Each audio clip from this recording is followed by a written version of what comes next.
আসসালামু আলাইকুম viewers, welcome to my channel Sumi's delicacy. লকডাউনের কারণে এবারের ঈদ আমাদের সকলের জন্যই অন্যান্য ঈদ থেকে ভিন্ন হতে চলেছে, কিন্তু ঈদের দিনের মেনুটা একটু জমকালো না হলে কি হয়। আজকে আমি আপনাদের করে দেখাবো তন্দুরি চিকেন পোলাও, যা ঈদের দিন প্রিয়জনের জন্য আপনি খুব সহজেই রান্না করতে পারেন। চলুন শুরু করা যাক। তন্দুরি চিকেন পোলাও তৈরির জন্য আমি এখানে 500 গ্রাম মাংস নিয়েছি।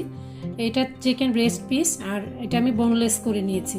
আর মাংসটার গায়ে ভালো মতো আঁচড় কেটে দিয়েছি যেন মশলা খুব ভালোভাবে এর মধ্যে ঢুকে যায়। এখন আমি এখানে 500 গ্রাম মাংস এই আন্দাজে মশলা দিয়ে দিচ্ছি 1 টেবিল চামচ পরিমাণ আদা বাটা, 1/2 টেবিল চামচ পরিমাণ রসুন বাটা, 3 টেবিল চামচ পরিমাণ টক দই দিব,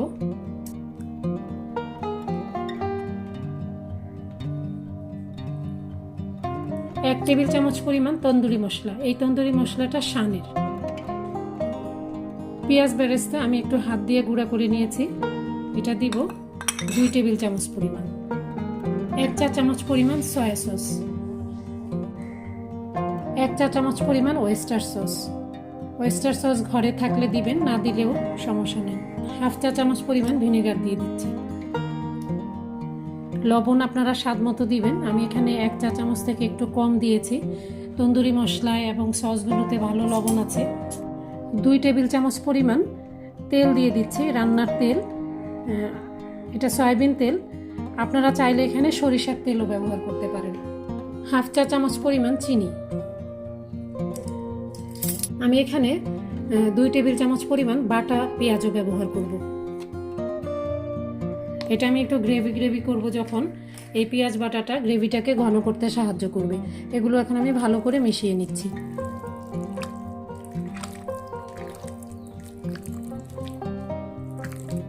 খুব ভালোভাবে মাখাতে হবে। কাটা যে অংশটুকু মুরগির মাংস যে মাঝখানে আমি কেটে নিয়েছি, এগুলোর ভিতরেও মশলা ঢুকিয়ে দিতে হবে।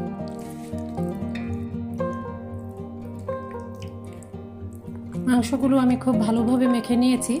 আমি এই মেরিনেশনে কোনো প্রকার মরিচের গুঁড়া ব্যবহার করিনি। তন্দুরি মশলায় বেশ ঝাল আছে, আপনারা যদি এর থেকে বেশি ঝাল খেতে চান তাহলে মরিচের গুঁড়া এটার সাথে অ্যাড করবেন। এখন আমি এটা 2 ঘন্টা ম্যারিনেট করব। আপনারা চাইলে এটা সারা রাত ধরেও ম্যারিনেট করে পরের দিন রান্না করতে পারেন। পোলাও তৈরির জন্য এখানে আমি 500 গ্রাম চিনি গুঁড়া চাল নিয়েছি। এই চালটা আমার বোন পাঠিয়েছে, ওর জমির। এটা চালটাও দেখেন বাজারের চালের সাথে মিলে না, আর এর স্মেলটাও একেবারেই অন্যরকম। এই চালটা এখন আমি ধুয়ে 30 মিনিট ভিজিয়ে রাখবো, তারপর পানি ছেঁকে আবার 10 মিনিট রেখে দিব। চিকেনটা ম্যারিনেট করা হয়ে গিয়েছে। আমি একটা গ্রিল প্যান চুলায় বসিয়ে নিয়েছি। এখন দিয়ে দিচ্ছি তেল।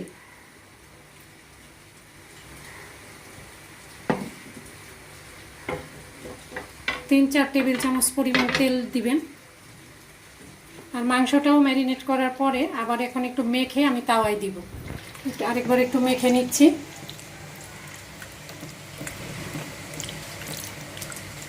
মশলা ছাড়াই দিব, যতখানি সম্ভব মশলা আমি রেখে দিব। এটা গরম হয়ে গিয়েছে, আমি দিয়ে দিচ্ছি।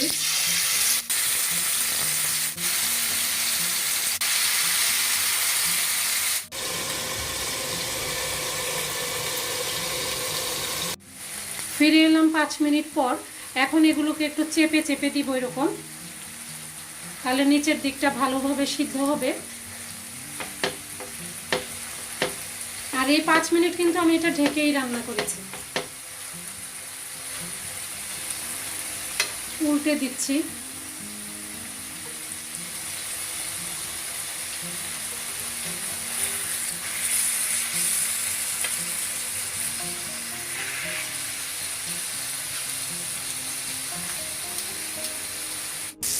পাঁচ মিনিট পর ফিরে এলাম। এটা আমি উল্টে পাল্টে একটু ভেজে নিয়েছি, একটু পুরা করে নিয়েছি। এখন এটার মধ্যে যদি আপনারা স্মোকি একটা ফ্লেভার দিতে চান তাহলে এটা চুলাই করতে পারেন। চাইলে জাস্ট টুকরাটাকে এভাবে ধরে আগুনের উপরে এরকম একটুখানি ঝলসে নেবেন। প্রতিটা টুকরাই আমি আগুনে ঝলসে নিয়েছি। এখন এটাকে আমি রান্না করব। চুলায় কড়াই বসিয়ে দিয়েছি, গরম হয়ে গিয়েছে। এখন আমি এর মধ্যে তেল দিয়ে দিচ্ছি।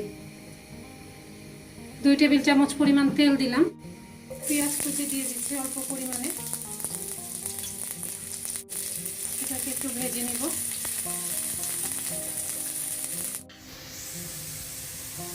পেঁয়াজটা ভাজা হয়ে গিয়েছে, এখন আমি ম্যারিনেট করা যে মশলাটুকু রয়ে গিয়েছে এটা এর মধ্যে দিয়ে দিচ্ছি।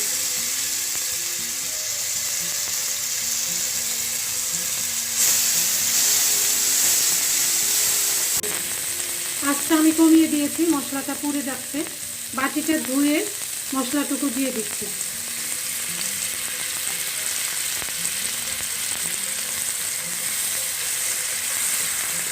একটু কষিয়ে নিতে হবে। মশলাটা কষানো হয়ে গিয়েছে, এখানে আমি 3 টেবিল চামচ পরিমাণ টক দই ফেটিয়ে নিয়ে দিয়ে দিচ্ছি।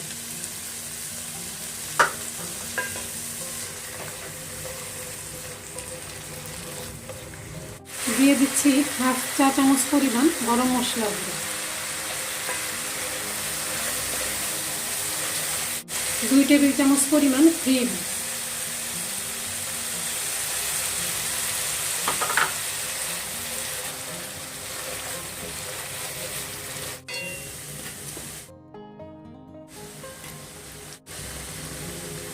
নেড়ে মশলাগুলো মিশিয়ে দিচ্ছি।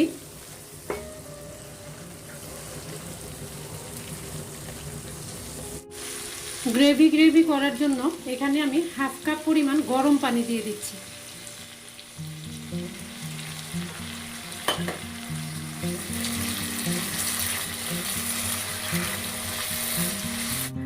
তিন মিনিটের মতো রান্না করেছি, এখন একটা ঢেকে দিব এবং আঁচ কমিয়ে একদম নিভু আঁচে 5 মিনিট দমে রাখবো। পোলাও তৈরির জন্য এখন আমি একটা হাঁড়িতে তেল দিয়ে দিচ্ছি 1/2 কাপ পরিমাণ। তেলটা গরম হয়ে গিয়েছে, এখানে আমি 1/2 কাপ পরিমাণ পেঁয়াজ দিয়ে দিচ্ছি। এই সবটা পেঁয়াজ আমার পোলাওয়ের জন্য লাগবে না, আমি একটু বেরেস্তা করে রেখে দিব।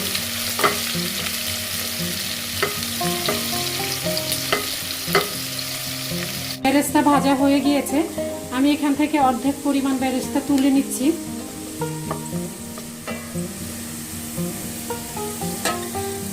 এখন আমি এখানে দিয়ে দিচ্ছি দারচিনি, এলাচ, লং, তেজপাতা আর কালো গোলমরিচ কয়েকটা, একটু ভেজে নিব।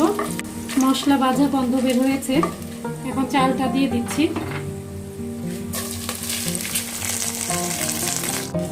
1 চা চামচ পরিমাণ আদা বাটা, 1/2 চা চামচ পরিমাণ রসুন বাটা।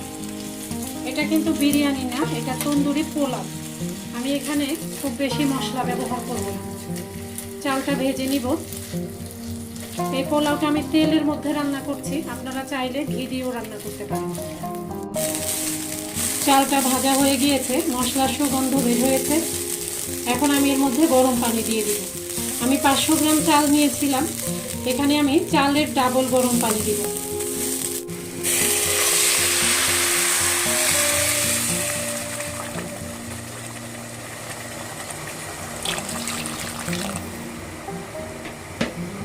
এক লিটার পরিমাণ গরম পানি দিয়েছি, এখন এর মধ্যে লবণ দিয়ে দিব।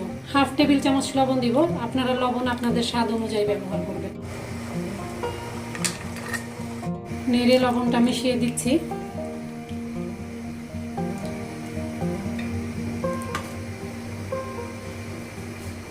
এখন ঢেকে রান্না করব 10 মিনিট।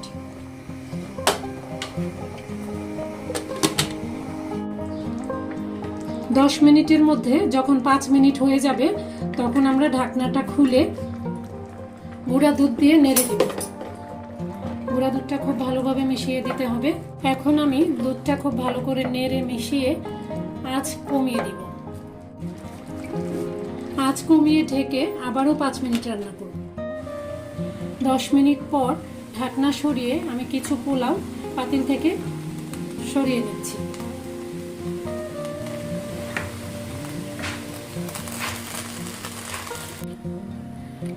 এখন লেয়ারে লেয়ারে আমি রান্না করা চিকেনগুলো দিয়ে দিব। একটু মশলাও দিয়ে দিব, সাথে কিছু পেঁয়াজ বেরেস্তা দিয়ে দিচ্ছি, কাঁচামরিচ, আবারও পোলাও দিয়ে ঢেকে দিচ্ছি।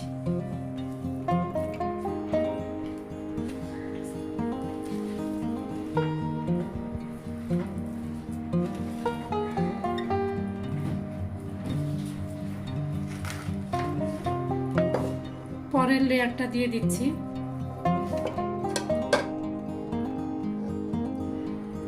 আবারও কিছু পেঁয়াজ বেরেস্তা দিয়ে দিচ্ছি, কাঁচামরিচ। দমে রাখার পরে এই কাঁচামরিচটা থেকে একটা সুন্দর ঘ্রাণ আসবে।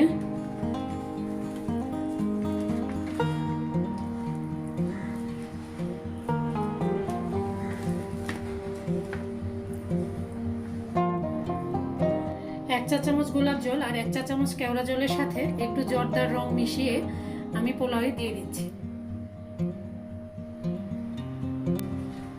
এখন ঢেকে দিয়ে 5 মিনিট দমে রাখবো। 5 মিনিট পর আমি ঢাকনাটা সরিয়ে নিচ্ছি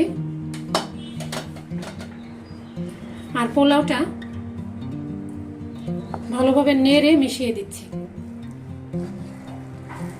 মশলা, রং সবকিছু যেন সুন্দরভাবে অ্যাডজাস্ট হয়ে যায়। পোলাও আমি নেড়ে মিশিয়ে নিয়েছি, খুব সুন্দর একটা গন্ধ আসছে। এখন আমি এটা পরিবেশন পাত্রে ঢেলে নিব। পরিবেশন পাত্রে তন্দুরি চিকেন পোলাও ঢেলে নিয়েছি।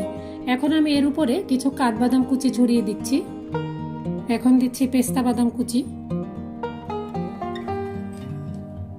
কিশমিশ দিচ্ছি, কাজু বাদাম। সব শেষে একটু বেরেস্তা ছড়িয়ে দিচ্ছি।